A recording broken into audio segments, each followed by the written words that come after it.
Video number 3. An overview of paid channel pricing models. Let us explore the popular online advertising models with their pros and cons for the online marketer. Number 1, CPM. They are usually display ads. CPMs are billed at a flat rate per 1,000 impressions, which is a measure of the number of times an ad is displayed regardless if it was actually clicked on or not. CPM strengths. Rates are pretty inexpensive. Guarantees that your ad will be shown the number of times that you want it to be seen. Weaknesses. You risk overspending if people don't click your ads.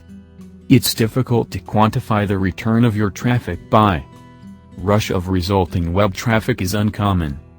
Number 2, pay-per-click. They're ads that are paid for only when someone actually clicks on them. These ads are usually shown in text form. The market value of the keyword you are interested in determines the PPC rate. PPC strengths. There is less of a risk for overspending on ads that are not converting. CPC and budgets are modifiable in real time. Well-optimized PPC campaigns can bring in significant traffic. Weaknesses. Sometimes PPC become expensive and unaffordable.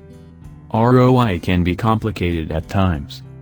You might lose money at the start, before you optimize over time.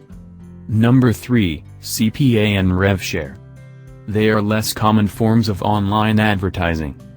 CPA, cost per acquisition, is a model of online advertising where advertisers only pay per lead is generated.